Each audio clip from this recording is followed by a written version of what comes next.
Olá, pessoal. Estou aqui para falar um pouco sobre conceitos que nós desenvolvemos no nosso capítulo dentro do livro sobre a teoria da atividade. Na verdade, na minha ideia, né, na minha concepção, eu acho que ocorreu ali um processo dialético. É uma primeira impressão, né, que eu tive a respeito de alguns fatos que ocorreram durante a minha pesquisa, e essa primeira impressão ficou registrada na minha tese de doutorado. E depois houve a entrada do Ricardo Toledo, um amigo filósofo, e ele deu uma outra interpretação para os mesmos fatos. E aí a gente construiu, vamos dizer assim, uma síntese dessas duas visões. Ali a gente estava baseando, né, pelo menos no início, o nosso trabalho a partir do conceito de alienação, tá? Que é um conceito que está desenvolvido lá no capítulo e ele está conectado, né, com a tradição da teoria da atividade, né, essa tradição da dialética, né, e como a dialética é vista. Bom, há muitos anos, né, lá no ano de 2004, eu tive a oportunidade de assistir um debate muito interessante de um filósofo que chegou até o laboratório onde eu estava presente, lá na UVic, lá em Victoria, Canadá, esse filósofo chamado Michael Hoffman. E ele entrou na equipe do Michael Roth, que era uma equipe que trabalhava com a teoria da atividade. E logo no primeiro dia que ele chegou da Alemanha, o Michael Hoffman, de cara, já deu uma questionada geral nos conceitos que estavam sendo ali utilizados. Infelizmente, ele ficou muito pouco em Victória. Ele estava vindo da Alemanha à procura de trabalho. Ele pegou primeiro, então, naquele caso, né, uma pequena passagem pelo laboratório do Michael Roth, para em seguida ele ser convidado para uma universidade americana. E lá ele acabou desenvolvendo um texto sobre aquelas críticas que ele havia feito lá na UVic. E esse texto é uma espécie de um texto maldito, porque quando eu fui fazer a minha tese, isso depois de 2008, eu escrevi para o Michael, e eu sabia desse texto, o Michael Hoffman, e pedi a ele esse texto. E ele me mandou, assim, com muitas restrições, cuidado para falar desse texto e tal. A minha impressão que ficou é que ele não queria enfrentar abertamente, especialmente o Michael Roth, a quem ele devia muitos favores. A gente vai notar isso claramente no texto, como ele tem algum cuidado, assim, apesar de apresentar as suas críticas. E é interessante que ele não submeteu este texto a um jornal, ele deixou esse texto publicado no site da universidade onde ele estava trabalhando nos Estados Unidos, que eu acredito, inclusive, que ele não está lá mais. De todo jeito, eu consegui recuperar esse texto, ainda está disponível, e eu vou deixar o link para quem quiser. É um texto bastante interessante, bastante crítico, e eu acho que é um texto que deve ser bem analisado pela gente. Eu não sou, né, eu não tenho uma formação em filosofia e por isso eu vou tentar ser fiel ao texto, saindo pouco daquilo que está sendo colocado lá. Conto, né, com a crítica e a ajuda do Ricardo Toledo, no sentido de ele, que é filósofo, né, trazer também questões interessantes para a gente discutir. Então, eu estou querendo dizer com isso também que a minha própria apresentação é uma apresentação, vamos dizer assim, sujeita a um debate, a muitas críticas, uma vez que eu não sou especialista em filosofia, mas é um texto que ainda me impressiona muito. E é um texto que nos chama para uma reflexão sobre a profundidade daqueles conceitos que nós utilizamos e falamos dele normalmente quando a gente está falando, por exemplo, de teoria da atividade, quando a gente está nesse campo, ok? Então vamos lá. Essa apresentação então que eu estou fazendo agora, ela pretende ser, né, um jeito de passar para vocês o que é a teoria o texto do Michael sobre a dialética, né, e como ele estava trazendo suas críticas à teoria da atividade também, tá? Então, ele vai tentar esclarecer aí o que é a dialética e vai fazer algumas provocações também sobre esses conceitos que a gente usa. Esse é o texto, The Curse of the Hegelian Heritage, Dialectic, Contradiction and Dialectal Logic in Activity Theory. Então, ele é o Michael Hofmann. Aí, nesse link que eu vou deixar, né, evidentemente, esse PowerPoint disponível, aí está o link para obtenção do texto dele. Tá? É um texto extenso, um texto bastante denso, para mim, né, de difícil leitura, mas eu vou tentar passar aqui o que eu compreendi dele, que eu venho compreendendo desse texto. Já li várias vezes e cada vez que eu leio, eu sou obrigado a fazer outras reflexões e buscar mais compreensão. Então, vamos lá, justificativa. Ele quer ali discutir o uso dos conceitos de dialética, contradição, lógica dialética, o que é isso, de onde vêm esses conceitos, né? E ele vai pegar primeiro pelo Engstrom, quer dizer, é um texto lá de 2005, mas eu considero que ainda é atual, né? Ele vai falar que a evolução histórica de contradições internas é a principal fonte de movimento e mudança nos sistemas de atividade. Seria essa uma posição do Engstrom em relação a contradições internas, a esse conceito de contradições internas, né? Como fonte de movimento e mudanças nos sistemas de atividade.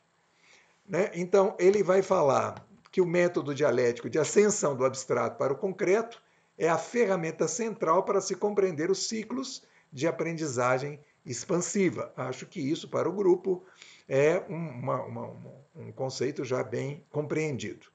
E opondo-se à lógica abstrata, à lógica dialética, Engstrom destaca Hegel e as formas universais do desenvolvimento da cultura humana, das quais se derivam as formas lógicas de pensamento. Então, Hegel é colocado aí como um ponto de partida importante para esses conceitos, tanto do ponto de vista do Engstrom quanto do ponto de vista do Michael. Né? Então, Michael Roth, aí é o outro Michael, né? Também um expoente da teoria da atividade, ele vai dizer que todos os fenômenos sociais e naturais incorporam tendências mutuamente excludentes, opostas, contraditórias. O desenvolvimento decorre da solução de contradições e conflitos. Tá? Então, o Michael também vai colocar como ponto central, né, do trabalho dele essa questão das contradições, ok? Bom, unidades dialéticas, então, no trabalho do próprio Michael, como mundo e linguagem, compreensão e explicação, por exemplo, dependem de três condições, né? Os dois lados da unidade são mutuamente contraditórios, o Michael fala bastante disso, os dois lados são mutuamente constitutivos e a sua relação garante automaticamente um desenvolvimento. Então, dentro da contradição, nós temos dois lados mutuamente contraditórios, mutuamente constitutivos, e essa contradição mobiliza o desenvolvimento. Né? Isso é o Michael Hofmann interpretando o Michael Roth, mas ele pega de textos do Michael como pegou de textos do Engstrom. Enquanto Engstrom, isso é o Michael Hofmann falando, né? Enquanto Engstrom desenvolve sua teoria com base na citação de autoridades, Hegel, Marx e Lenkov, o Roth tenta clarear seus conceitos por meio de exemplos. Tá? Isso está em introdução do texto do Hofmann. Né? E aí ele vai dizer, citações não substituem definições claras, e definições não podem ser substituídas por exemplos. Roth não distingue, por exemplo, dilemas, distúrbios, paradoxos e antinomias, mas assume todos esses conceitos como contradições. Então, essa é a crítica fundamental do Hofmann, ele dizendo que os conceitos não são usados com a devida clareza, e ele, como filósofo, não poderia deixar esse ponto passar, evidentemente. Ele estava ali para isso. Bom, aí ele continua, né? Ele vai pegar Klaus Hegel, que propõe que o conjunto de propriedades contraditórias de um ser, em sua totalidade, quer dizer, o conjunto das contradições, constituiria esse ser. Exemplo, o conjunto de propriedades que podem ser atribuídas a uma cadeira. Conceitos como ser e tornar-se, causa e efeito, passividade, atividade, estrutura e informação, não podem ser compreendidos isoladamente, mas a partir da sua mútua dependência. Então, essa seria uma outra posição que o Hofmann vai também criticar. Ele vai dizer o que vem a ser essa mútua dependência, o que ela tem a ver com dialética. Isso não fica esclarecido, e é por isso que ele está criticando. Tá? É isso que ele está cobrando de todas essas pessoas. Aí ele vai também ao Davidov. Davidov desenvolve uma série de considerações sobre a evolução da dialética do pensamento, sem se preocupar em explicar a relação entre dialética e suas considerações. Promete apresentar teses básicas da teoria dialética da cognição, sem ao menos dizer o que seriam essas teses. Então, novamente, o Michael Hoffman apontando aí as inconsistências dos autores, né? As lacunas que ele vai encontrando nos autores. Qual é o significado de lógica dialética? A pergunta que ele vai fazendo é uma delas. O que significa contradição nesse contexto? Como as contradições podem explicar o desenvolvimento? Como o desenvolvimento dialético pode ser objetivo, substantivo ou autônomo, ou como essas afirmações podem ser justificadas? Então, essas questões colocadas pelo Michael Hoffman vão mobilizar o texto dele, né? E ele quer discutir criticamente quais são esses significados, que é exatamente o que ele acha que os outros não estão fazendo, ok? Então, o que é dialética? Ele começa com essa discussão. Então, a primeira referência é a partir de Zenão, que seria a arte ou a técnica de dialogar ou argumentar, ou a retórica, né? Então, a dialética tem a ver com a capacidade de desenvolver argumentos e convencer os demais, tá? O Platão vai brigar com isso, né? Ele acusa o Zenão de querer confundir as pessoas com a simples oposição de argumentos. A gente conhece os paradoxos de Zenão, né? O Aquiles tentando chegar à tartaruga. Ele nunca vai conseguir pegar a tartaruga, porque quando ele chega até a tartaruga já andou um pouco mais adiante. Aqueles paradoxos de Zenão. Então, o Platão fala que o Zenão quer confundir as pessoas, mas não quer esclarecer a dialética, né? Então, Platão vai colocar que seria, olha, isso é bem importante, que vai ser retomado lá no final do texto. É um método bem definido de aquisição de conhecimento, um processo de mútua determinação do geral e do particular. Do particular para o geral, caminho pela síntese, do geral para o particular, caminho pela análise, da experiência com círculos à ideia de círculo no plano espiritual, por exemplo. Seria um movimento, né, dialético segundo Platão. Aí eu peguei aqui, vale a pena a gente ler esse pedaço aqui, é um texto que eu fui lá na Hannah Arendt, A Vida do Espírito, se eu não me engano, o livro dela, e é bem interessante o que porque ela vai esclarecer bem o Platão aqui para nós. Eu vou ler o texto todo, porque acho que vale a pena, essa citação aí, A Vida do Espírito. Na sétima carta, Platão nos diz brevemente como essa dupla transformação pode chegar a acontecer. Como é que se pode falar sobre nossa percepção sensível e como esse falar sobre, né, dialegestai em seguida, transformado em uma imagem visível somente pela alma. Temos nomes para o que vemos, como, por exemplo, o nome círculo, para algo redondo. Esse nome pode ser explicado em discurso, logos, em sentenças, compostas de nomes e verbos. E dizemos que o círculo é uma coisa cujas distâncias entre o centro e as extremidades são sempre iguais. Tais sentenças podem levar à confecção de círculos, de imagens, eidolon em grego, né? Que podem ser desenhadas e apagadas, viradas e destruídas. Processos que, obviamente, não afetam o círculo em si, que é diferente de todas essas imagens, não é? De todos esses círculos. O conhecimento e o espírito, nous, apreendem o círculo essencial, isto é, aquilo que todos os círculos têm em comum, algo que não reside nem nos sons da fala, nem nas formas dos corpos, mas na alma. E tal círculo é claramente diferente do círculo real, percebido primeiramente na natureza pelos olhos do corpo e, diferentemente também dos círculos desenhados de acordo com uma explicação verbal. Então, esse círculo na alma é percebido pelo espírito, nous, que está mais próximo dele por afinidade e semelhança. E essa intuição interna pode, em si, ser chamada de verdade. Então, aqui nesse texto, eu acho que a Hannah Arendt ela sintetiza bem para nós o que é, né, que o Platão faz a partir da experiência sensível e como ele chega então a um conceito. E aí ele vai falar, né, o Platão vai desenvolver o que é esse mundo dos conceitos, né, que é o mundo percebido pela alma, pelo espírito, né, que ele está acima do mundo das coisas sensíveis. Ele ultrapassa as coisas sensíveis, tá? Então ele tem alguma coisa aí que está ligado ao esotérico, né? ao que é suprassensível. Nós vamos voltar a esse tema mais adiante ali, porque está muito conectado com Hegel. Então, nós vamos pular de Platão, como pula o texto, né, para Kant. Então, Kant vai dizer que o conhecimento se restringe ao que pode ser percebido sensualmente pela intuição. As fontes de conhecimento e cognição são intuição, percepção e compreensão. Então, o Kant vai eliminar, né, ele vai propor a eliminação de tudo que é suprassensível, né, pelo menos na filosofia da ciência. Né?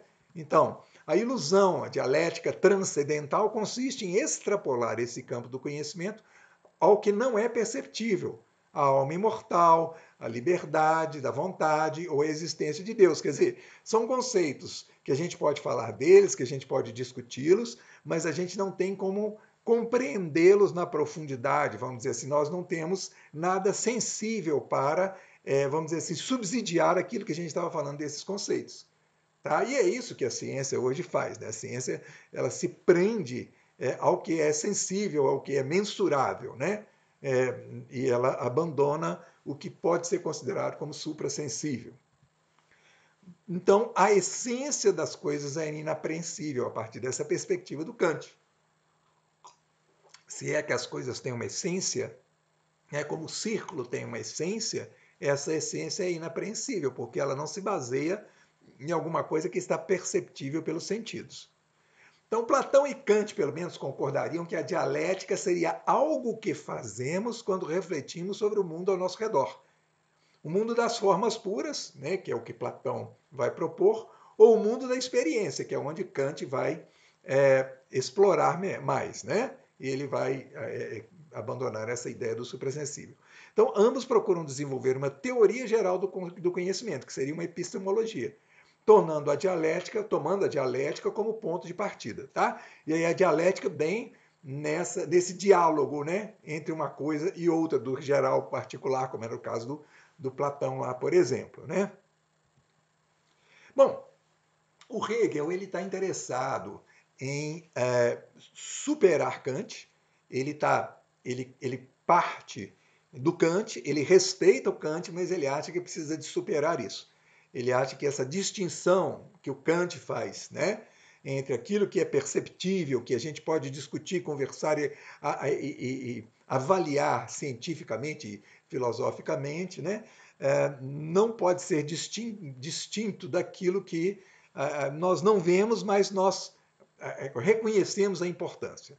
Então, Hegel vai dizer, não se distingue uma teoria sobre como obtemos um conhecimento sobre algo e a teoria do ser, a ontologia.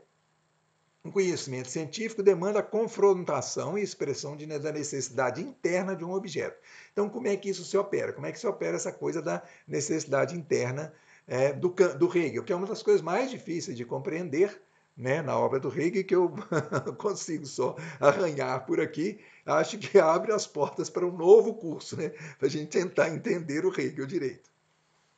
Então, Kant fala de não há como se falar de um ser sem uma reflexão sobre as condições da existência desse ser.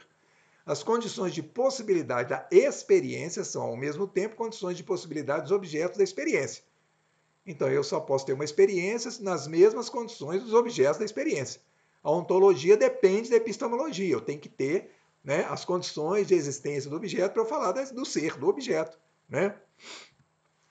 Mas o Hegel vai aderir ao idealismo alemão, né? Ele, o Schelling e o Hölderlin, eu não sei se falei o nome dele direito, ele propõe, né, esse grupo, né, esse idealismo alemão, ele propõe superar a prevalência da epistemologia, como Kant propôs, e assim ele inicia com a ideia de Schelling sobre o fundamento original, uma identidade invisível antes de qualquer diferença. O absoluto é aquele no qual tudo é uno e idêntico. E o Hegel vai posteriormente criticar esse conceito, que ele é muito abstrato, né? E difícil da gente falar, né? O fundamento original, o que seria isso? Né? Talvez a gente pudesse fazer isso, me ocorreu, e aqui eu estou só palpitando, né? Aquela ideia do grande problema da física contemporânea, até colocada pelo Marcelo Gleiser num dos vídeos dele, que é o problema do Big Bang, né? O início. Quer dizer, o que tem antes do Big Bang? De onde vem né, esse fundamento original da matéria, do tempo, do espaço? Né? Acho que essa é uma pergunta desafiadora, contemporânea, né? Um grande problema da física, segundo o Marcelo Gleiser, né? Um grande problema atual. Esse aqui é meu palpite, tá? Vamos seguir com o texto. Bom, aqui eu fui também buscar na internet alguns autores atuais, algumas pessoas falando sobre Hegel, né? Encontrei dois filósofos interessantes, um deles, um rapazinho novo que fala que compreender melhor em alemão, compreende-se melhor em alemão, deixa a gente bastante, eu particularmente com bastante inveja, né, já que ele pode ler em alemão. Bom, um deles vai nos falar o seguinte, que o oposto contrário não é oposto contraditório. Ser e nada são contrários, não contraditórios. Essa é uma posição complicada, porque a gente vai ver que o Hoffmann vai dizer que não, que o Hegel está falando mesmo de contradições, né, de opostos contrários. E aí isso estaria ferindo, vamos dizer assim, a lógica aristotélica, que diz que há e não há não podem conviver. Né? Quer dizer, os contraditórios não podem estar num único ser. Tá? Então, esse autor vai dizer que o Hegel está completamente consciente disso, coisa que o Hoffmann vai criticar. Vamos ver. Bom, mas lá na frente que a gente vai entender a posição do Hoffmann, tá? Então, a ideia fundamental do Hegel para esse pessoal, esse filósofo que eu fui olhar na internet, ele fala do devir, a unidade do ser e do nada. Nós vamos explorar mais nesse ser e o nada, a síntese entre ser e nada. Devir é a primeira verdade, o motor de toda a dialética. Tudo é devir. Aí ele vai fazer uma conexão com Heráclito, né? Toda determinação é relacional. A gente não se banha no mesmo rio duas vezes, né? O Heráclito, né? Ou seja, tudo é movimento, tudo está em perpétuo movimento. Então, o devir seria a unidade inicial da construção do pensamento dialético, tá? Mas isso é uma outra interpretação do Hegel que eu estou colocando aí, né? Então, há uma certeza sensível. A consciência acha que sabe do objeto pelos sentidos. Isso aí está no Hegel mesmo, né? Então, a primeira percepção é a aparência, como é que o objeto aparece para nós, que é explorado bastante também no livro da Hannah Arendt, né? Essa coisa da aparência, quer dizer, como é que a coisa aparece primeiro para a gente, tá? Agora, a consciência avança quando percebe uma contradição entre seu saber e a verdade, e daí perde a sua verdade. É essa a dinâmica, né, narrada pelo Hegel na fenomenologia, no primeiro livro dele, eu acho que chama Fenomenologia do Espírito, né, em que ele vai dizer como que a consciência vai avançando a partir de uma primeira impressão e a partir de uma percepção cada vez mais profunda do objeto, ela vai mudando, ela vai transformando o seu modo de perceber, de pensar sobre o objeto, chegando cada vez mais profundamente perto do ser em si do objeto, né? Da essência do objeto. Tá? O critério de verdade da consciência é sempre dado pela própria consciência.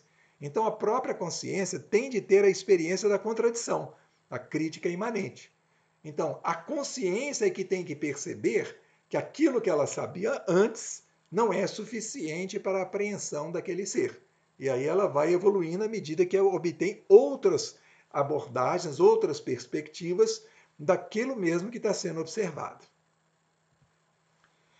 Então, aí o absoluto deve ser compreendido. Esse absoluto também ele tem um caráter aí, né? Bem abstrato, nós vamos ver ele vai ser um ponto também de discussão.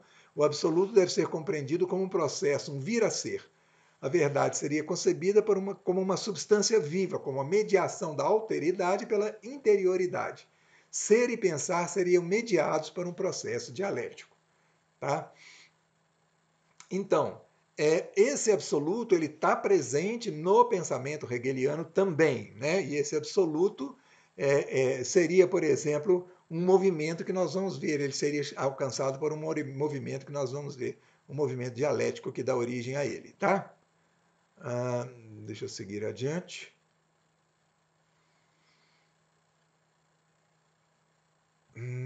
Vamos lá. A reflexão no interior do ser motiva o absoluto como processo. Quer dizer, tem que ter uma interiorização cada vez maior para se chegar ao absoluto.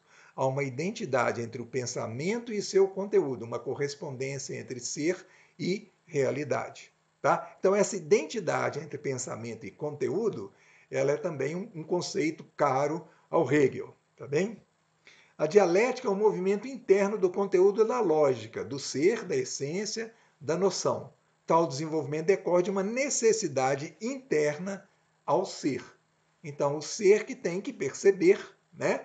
Ao perceber, vamos dizer assim, a inconsistência da percepção, ele vai atrás de se aperfeiçoar. Isso é minha interpretação, tá bem? Os conceitos de verdade, Deus, natureza, mente humana, espírito e ser se desenvolvem a partir de uma necessidade interna operada pela dialética. Então, haveria uma necessidade interna cada vez que se aborda um conceito desses ou outros, né? E essa necessidade interna ela vai mobilizar contraditórios, aquilo que é e que não é, aquilo que é e que não pode ser. E aí isso exige uma compreensão cada vez superior à anterior, né? A aquisição cada vez mais profunda, né, daquilo que se observa, daquilo que está se observando. Na obra de Hegel, ele tenta colocar, né, esses diversos momentos da consciência e como que essa consciência vai se desenvolvendo, né, por esses processos, tá bem?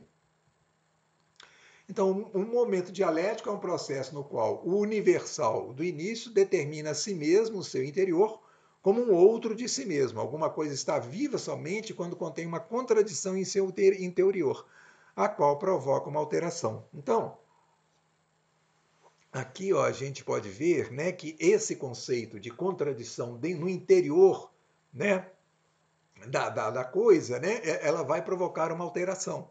E aí a gente pode, né, ver a raiz de muitas coisas, muitos textos que a gente lê na teoria da atividade que vai falar da contradição interna e da contradição como motor, né, um motor da alteração, um motor do movimento, tá? Então, a dialética de Hegel tem três elementos principais: a identidade do pensamento e do conteúdo, a necessidade de desenvolvimento e a contradição como um princípio desse desenvolvimento. Então, o Hoffmann vai destacar esses três elementos como os três elementos principais da dialética hegeliana. Tá? O Charles Taylor, que é um filósofo canadense, que é citado pelo Hoffmann, né? Charles Taylor me parece que ainda é vivo, é um dos maiores filósofos contemporâneos. Ele vai falar que nossos pensamentos de sujeitos finitos se identifica com o pensamento do próprio cosmos, do absoluto, cujo veículo somos nós. É interessante observar que o Charles Taylor é um filósofo cristão. Então, ele admite a existência do absoluto, né, dentro de um conceito até que se aproxima do conceito de Deus, o conceito cristão. É difícil falar isso, porque quando se fala de Deus, né, é muito complicado, porque Deus tem muitas imagens dentro do próprio cristianismo.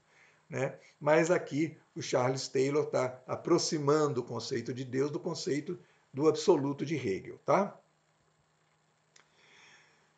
Bom, então aí o Hoffmann vai começar a criticar essa proposta dialética do Hegel. Então ele vai falar, por exemplo, a identidade do pensamento e do conteúdo, esses riscos que a gente corre com essa primeira adoção ali desse primeiro princípio, tá? Então ele fala que há uma dificuldade então de se distinguir o verdadeiro do falso. Por quê, gente? Porque né? Se pensamento não se desvincula do conteúdo, como é que eu vou saber que aquele pensamento sobre aquele conteúdo é verdadeiro ou falso? Tá? Mesmo admitindo a liberdade de errar própria dos humanos, como acessar a verdade a partir de um sistema quando inúmeros estão disponíveis além daquele desenvolvido pelo Hegel? Então ele vai falar que, né, adotando aquele princípio, que fica muito difícil de você verificar, peraí, como é que eu posso acessar a verdade? Essa vai ser uma crítica constante ao Hegel, tá? O Popper depois vai fazer essa crítica, depois não, é antes do Hoffmann, né? Ele vai fazer essa crítica. Como o sistema hegeliano é fechado, cada conceito interligado a outros no interior do sistema, não é possível a comunicação com um sistema de pensamento diferente. Tá? Então, são esses riscos que o Hoffmann aponta no pensamento hegeliano, da dialética hegeliana. Então, em relação ao segundo elemento, vamos lá voltar no segundo elemento para ver de qual que a gente está falando. A necessidade de desenvolvimento, né? Essa necessidade inerente ao ser, tá? Para Hegel, a essência do ser seria a pura indeterminação. Nada poderia ser intuído a partir daí. Essa é a essência, tá? Nada seria a ausência de toda determinação e conteúdo, a indiferenciação em si mesma. Então vejam bem, a essência do ser seria a pura indeterminação. Nada poderia ser intuído a partir daí. Ou seja, para eu chegar à essência do ser, eu tenho que ir abrindo mão de todas as determinações, de todos os conceitos que exigem uma determinação. Porque senão um conceito que exige uma determinação, ele precisa de um outro conceito para determiná-lo, até chegar ao puro indeterminado. Esse puro indeterminado, quer dizer, um ser que não depende de determinação nenhuma, teria que ser o absoluto.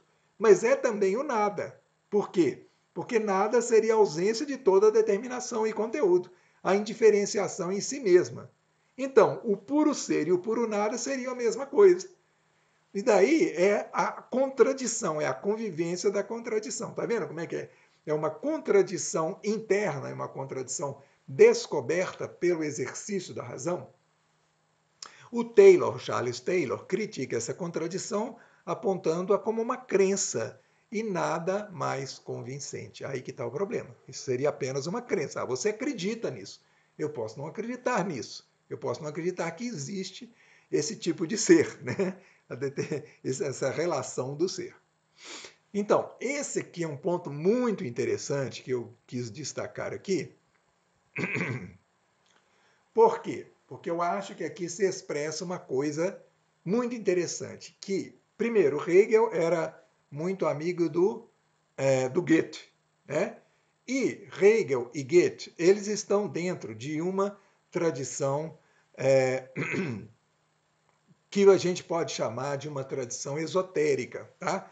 Não mística. Quando as pessoas falam que tem que tirar o elemento místico de Hegel, as pessoas não sabem distinguir misticismo de esoterismo, tá bom? Então já é um problema. Por exemplo, quando eu fui a um filósofo na internet, falou: o que é Marx? Marx, ele vai fazer um trabalho de tirar esse misticismo, eliminar o misticismo do Hegel. Eu acho que Hegel, se pudesse, sairia do túmulo e falaria: peraí, meu amigo, então não fale mais de mim. Se você acha que é válido o meu pensamento e tem que tirar daí o misticismo, primeiro não é misticismo, né? E segundo, se você tira esses elementos, você tira a própria essência do meu pensamento. Mas isso é muito complicado, porque aí a gente tem que entender o que é esoterismo, e aí, bom, há a possibilidade de entender? São muitos e muitos anos de estudo, isso eu estou falando de experiência própria. Então vamos ver o texto do Hegel aqui. E esse texto ele é confirmado pelo esoterismo, tá bem? Só que, claro, ele vai ser completamente combatido pela filosofia moderna. Sou da opinião de que o espírito mundial deu à época a ordem de marchar em frente. Este comando está sendo obedecido. O espírito mundial, este poder essencial, avança irresistivelmente como uma falange blindada, bem fechada, avançando como um movimento imperceptível, tal como o sol através de grossos e finos. Inúmeras tropas ligeiras flanqueiam-no por todos os lados, colocando-se na balança a favor ou contra o seu progresso, embora a maioria deles ignore completamente o que está em jogo e apenas receba golpes na cabeça como se fosse uma mão invisível. O que o Hegel está expressando com isso? Uma carta que ele escreveu para um amigo, ele está dizendo que ele acredita que existe um espírito da época, um espírito da história, e que esse espírito da história ele tem um movimento. E as pessoas, conscientemente ou não, participam deste movimento. Isso é altamente combatido pela filosofia contemporânea, né? Bom, aí voltamos ao Hoffmann. Como é que eu vou achar uma contradição entre identidade e diferença? Identidade e oposição, positivo e negativo, ser e nada, finito e infinito, individual e universal. Cadê as contradições? Esclarece para mim as contradições, né? A contradição existe quando há incompatibilidade de há e não há. Isso aqui é Aristóteles, né? Na lógica aristotélica, se tem há, não pode ter há e não há no mesmo ser, tá bom? E, né, como a gente pode ver na internet o sujeito falando que o Hegel não dispensa essa lógica, o Hoffman vai dizer que, peraí, essa lógica não está colocada ali, né? Essa contradição não está colocada de maneira clara quando a gente coloca aqueles termos ali que aparentemente estariam em contradição. Onde encontramos evidências das supostas contradições citadas acima? Esse é um ponto de crítica do Hoffman, né? E aí ele vai pegar o Popper. O Popper critica. Karl Popper, para quem não sabe, é um filósofo, famosíssimo filósofo da ciência, né? Então, ele vai criticar Hegel dizendo que se aceitarmos que todos os elementos incorporam sua contradição, não haverá como distinguir verdadeiro e falso, porque ambos teriam a mesma validade. Então, de novo, aquela crítica. Peraí, se, né, o verdadeiro e o falso, né, a contradição, a coisa e a contradição estão no mesmo elemento, como é que eu vou distinguir uma coisa de outra? Como é que eu vou saber o que é verdadeiro e falso? Eu não consigo fazer ciência desse jeito, tá? Então o Popper não se deu o trabalho, por exemplo, de ver lá a proposta do Goethe, né, como é que Goethe propunha que se fizesse ciência e tentar ver se dali ele continuaria com a mesma crítica. Eu não fiz esse trabalho, tá, gente? Mas eu imagino que a proposta científica de Goethe vai se aproximar, né, mais do Hegel, porque eles, inclusive, eram amigos, né, se conheciam muito bem. Bom, aí vamos entrando no Marx, né? Aí o Marx vai também dizer uma coisa bem interessante que abre um outro debate. Da mesma maneira que, sendo o ateísmo a superação de Deus, sendo o ateísmo a superação de Deus, torna-se o advento do humanismo teórico, o comunismo, como a superação da propriedade privada, torna-se a reivindicação da vida humana real como posse do homem e, portanto, o advento do humanismo prático. O ateísmo é o humanismo automediado por meio da substituição da religião, enquanto o comunismo é o humanismo automediado por meio da substituição da propriedade privada. Somente através da superação dessa mediação, que é ela mesma, no entanto, uma premissa necessária, é que o humanismo positivamente autoderivado, o humanismo positivo, passa a existir. Então, aqui a gente vai ver, nas entrelinhas, né, como é que Marx toma a matriz de Hegel, né? Só que ele quer passar, né, ele quer superar essa abstração, né, esse mundo abstrato, esse mundo do pensamento de Hegel, pela coisa mais concreta, pela experiência concreta humana, né, nas relações humanas. Mas aqui ele vai falar de uma coisa muito interessante, porque, né, o Marx vai adotar, né, desde Nietzsche Deus morreu, né, Nietzsche decretou que Deus estava morto.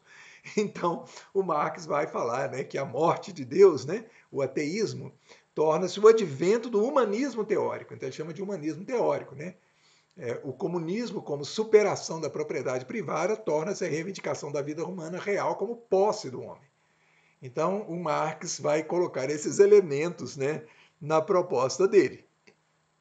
Então, Marx menciona o processo de estranhamento necessário para que a contradição seja percebida pelo trabalhador. O estranhamento seria o lado negativo do trabalho. A dialética de Marx, em sua forma mais resumida, seria tornar-se você mesmo a partir de ausentar-se de você mesmo, de sua condição. Observar-se de fora torna-se possível a partir da criação de artefatos. Bom, então vamos tentar explicar isso de uma maneira mais, vamos dizer assim, mais concreta, né? Então o trabalhador está lá produzindo dentro da fábrica. E ele não consegue perceber ali o que está em jogo, porque para ele é o trabalho, são tarefas que ele executa e troca por dinheiro. Esforço vira dinheiro, né? E quando ele vê de fora o que ele está fazendo, ele vê que ele está contribuindo para a formação de uma sociedade, que ele é parte inerente a esses processos produtivos e os processos de consumo, e ele começa a se ver de uma outra maneira, ele se vê de fora. E aí ele observa a sua condição.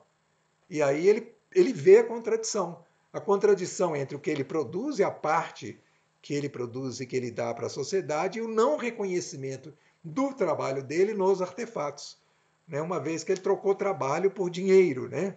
Então essa é a grande contradição, a contradição primária estabelecida pelo capitalismo moderno, né?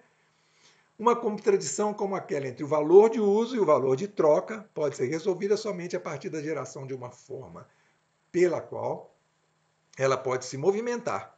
Então, peraí, se essa é a contradição, o que eu posso fazer a partir daqui? essa forma de dialética também não se baseia em uma análise empírica. Essa é também a crítica do Hoffmann. Espera aí, seu Marx, mas onde é que o senhor tirou isso? Né? Mostra isso acontecendo. Não é? E aí ele não vai fazer isso. Então, aí vamos para o Ilenkov. O Ilenkov baseia a sua compreensão sobre dialética nas contradições internas das coisas nelas mesmas.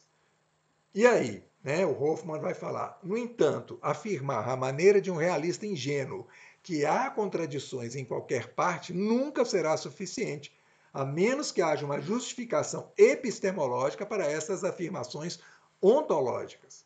Então, a afirmação ontológica é, né, há contradições em todas as coisas. Mas tá, mas e cadê? Cadê? Onde é que você vai mostrar isso? Onde é que você vai mostrar as condições de existência dessas contradições? Né? E esses autores também, o Ilenkov, deixam isso em aberto. Tá?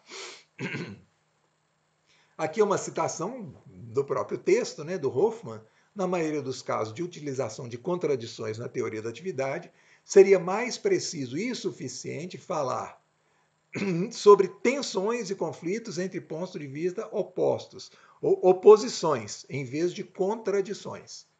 Contradição interna é um termo relativo. Seu significado depende do que deve ser definido prioritariamente como unidade de análise, respectivamente. Tá aí, tal definição tende a esclarecer a fronteira entre dentro e fora. Então, se eu estou falando de contradições internas, eu tenho que falar qual que é a minha unidade de análise, o que é dentro, o que é fora, o que é contradição interna, como é que ela opera, como é que eu posso perceber claramente essa contradição interna. É esse o ponto do Michael Hoffman.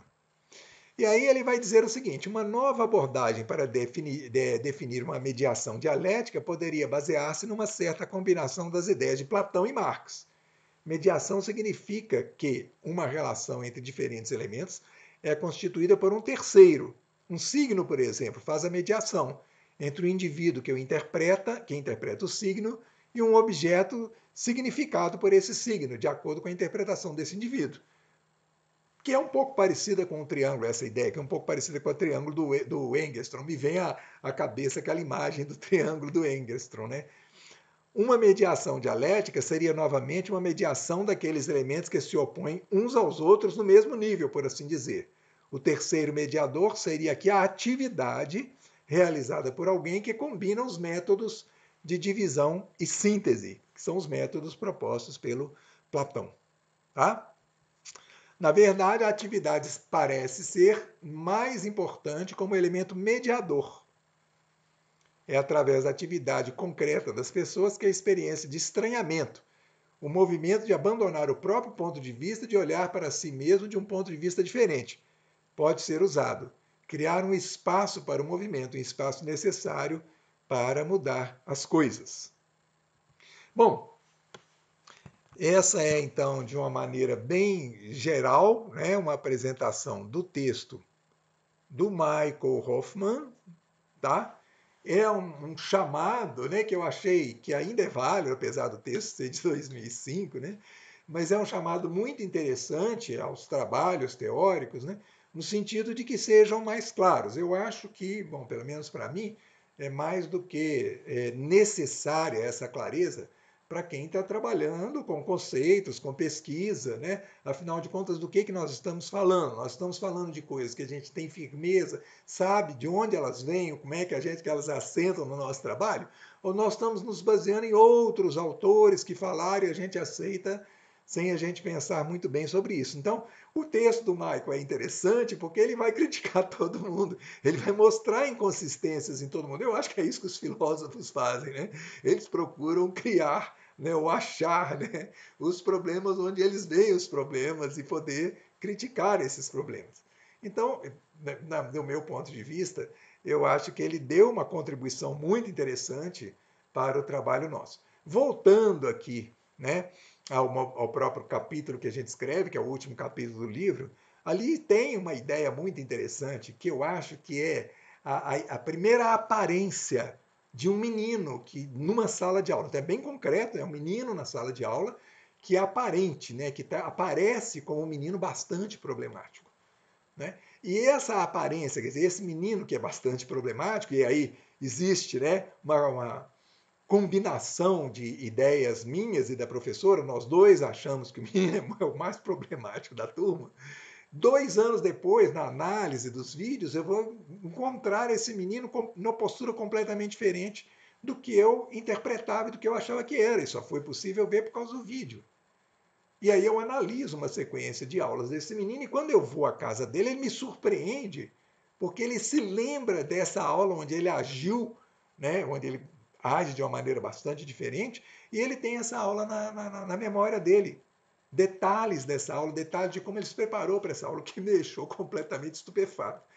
Né? O que aconteceu com aquele menino? Mas a minha análise do que aconteceu foi uma análise muito baseada numa análise de cunho marxista, né? Colocando esse menino como um menino da classe trabalhadora, e aí o que acontece com ele? Mas aí quando entrou o Ricardo Toledo, que é o autor, o coautor do capítulo, né? Ele vai fazer uma análise completamente diferente, né? Ele vai buscar uma outra matriz e vai mostrar um menino cheio de iniciativas, né? Surge um outro, um terceiro menino ainda mais interessante, né? A partir do trabalho do Ricardo também. Quer dizer, é uma outra possibilidade de ver o menino. Então, isso é que eu acho que é interessante, assim, pensando, né, dentro dessa explanação aqui, do que esse texto me fez pensar, né? Eu acho que o capítulo 8 do livro ele é uma síntese entre um primeiro olhar, né? E esse olhar depois ele é aprofundado pela. Quer dizer, o primeiro olhar é o olhar enquanto eu estava dentro da escola fazendo um trabalho com a professora e a percepção que eu tinha do menino. É como ele aparecia para mim. Depois, né, no processo de exame mais profundo daquela realidade, quer dizer, quando eu tenho acesso de novo ao vídeo, eu vou rever e eu vou revendo meus conceitos, vão se transformando. E aí, quando eu vou à casa do menino, aí que eu fico completamente derrubado, aquela minha primeira ideia do menino fica completamente, vai para o chão, né? E aí eu vou fazer uma outra interpretação daquele menino. E aí, quando entra o Ricardo Toledo, aí ele faz vamos dizer assim, ele promove uma outra dialética, né? Com novos elementos que ele vai trazer para pensar o mesmo caso. Bom, é isso, gente. Agora a gente espero dialogar com vocês mais sobre isso, sobre esses assuntos, e a gente pode ter uma conversa interessante sobre esses significados. Obrigado.